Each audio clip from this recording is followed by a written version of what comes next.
తెలుగుదేశం రాష్ట్ర అధ్యక్షుడు చంద్రబాబు నాయుడు నిర్వహిస్తున్న మీకోసం రథయాత్రకు గుంటూరు జిల్లాలో మంచి స్పందన వస్తోంది. 4 రోజుల పర్యటనలో భాగంగా మొదటి రోజు ఆయన వినుకొండ, నర్సరావుపేట నియోజకవర్గాల్లో సుమారు 78 కిలోమీటర్ల మేర పర్యటించారు. ఉదయం 10 గంటల నుంచి అర్ధరాత్రి వరకు దుమ్ములేస్తున్న ఇరుకు రోడ్లపై యాత్ర నిర్విరామంగా కొనసాగింది. గ్రామాల్లో మహిళలు హారతలిచ్చి స్వాగతం పలికారు. ప్రతి చోట ఆయన ప్రభుత్వంపై విరుచుకుపడ్డారు.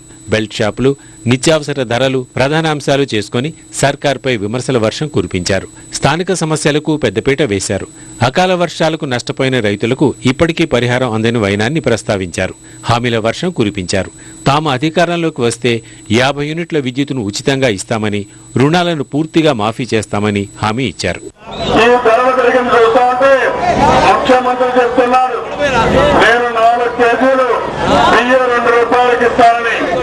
ఇక్కడే సివిల్ సప్లైస్ మినిస్ట్రీ నియోజకవర్గం ఉన్నారు. నేను అడుగుతున్నా, మీరు ఇచ్చే 4 కేజీలు 5 రూపాయల 25 పైసల నుంచి 2 రూపాయలు తగ్గించారు. ఈ స్కీమ్ కూడా మీది కాదు. ఒకప్పుడు తెలుగుదేశం పార్టీ అధ్యక్షుడు మన నాయకుడు నందమూరి తారక రామారావు గారు మళ్ళీ మీరు చూస్తే ఆర్థిక వెసులుబాటు వచ్చిందని 2 రూపాయల కేజీ బియ్యాలని మేము పాలిట్పూర్లో చర్చించాం. మరొక రోజు పేపర్లో వచ్చింది. ఈ ముఖ్యమంత్రి నేను కూడా ఇస్తానని 2 రూపాయలు ఇచ్చారు కదా తప్ప ఈయనకు చిత్తశుద్ధుడిని కానీ ఈ పేద ప్రజలకు ఇవ్వాలని ఏ కోశాలు లేదని చెప్పని మీకు తెలియజేస్తున్నారు. ఇంకో పక్క దౌర్జన్యాలు చేస్తున్నారు, తప్పుడు కేసులు పెడుతున్నారు. నేను ఒకటే కాంగ్రెస్ నాయకులు హెచ్చరిస్తున్నా, మేము కూడా తప్పుడు కేసులు మీ మీద పెట్టుంటే మీరు ఒక్కరు కూడా మిగిలేవారు.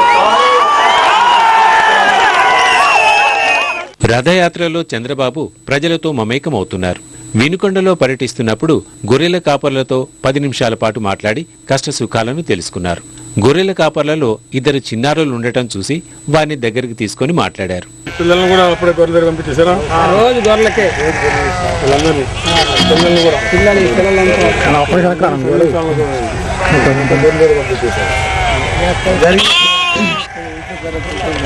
ముఖ్యంగా ఏం చేస్తే నేను చదివించాలి. ఒకటి మీరు ఎట్లా వాళ్ళందరినీ గొర్రెల దగ్గర పంపించేశారు. ఈ గవర్నమెంట్ పట్టించుకోవడమే. మీరు మీ గొర్రెలు కానీ బాగుండాలంటే గొర్రెలు సంపాదించి అదేమో 10 పైసలు వడ్డీకి ఇచ్చామనుకోండి. 2 రూపాయలు వేస్తున్నారు కదా, 10 పైసలు ఇస్తే ₹1.90 ఇది వేశారు. రోగాలు వస్తే బాగా ఇది చూపించడం, ఇలాంటి 3-4 చేస్తే సరిపోతుందా? ఇంకా ఏమైనా ఉన్నాయా? వాళ్ళు కట్టకుండా వద్దంటున్నా, నేను గవర్నమెంట్ కట్టేస్తాను. ఇది కూడా చంద్రబాబు రథయాత్ర ఈ రోజు నర్సరావుపేట, చిలకలూరుపేట నియోజకవర్గాల్లో సాగనుంది. గుంటూరు జిల్లా రథయాత్రలో చంద్రబాబు కీలకమైన ప్రకటన చేశారు. అధికారంలోకి వచ్చిన వెంటనే బెల్ట్ షాపులను ఎత్తేస్తామన్నారు. అడ్డగోలుగా బెల్ట్ షాపులకు అనుమతులిస్తూ ప్రభుత్వం పేదలను పీల్చి పిప్పి చేస్తోందని చంద్రబాబు ఆరోపించారు. మద్యం వ్యాపారులు ధరలను ఇష్టానుసారంగా పెంచినా ప్రభుత్వం పట్టించుకోవడం లేదని విమర్శించారు. బెల్ట్ షాపులన్నీ పోతాయి. ఇంకా నేను చర్చ చేస్తున్నాను. ఇది పేదవాళ్ళ సంక్షేమం, ఆరోగ్యానికి మంచిది కాదు. తప్పకుండా ఇప్పుడైతే ఒక్క బెల్ట్ షాప్ కూడా ఉండవు. 100% will prohibit all belt shops. No second thought in that. అది కూడా డిస్కస్ చేస్తాం, ఇంకా డిస్కస్ చేయాలి.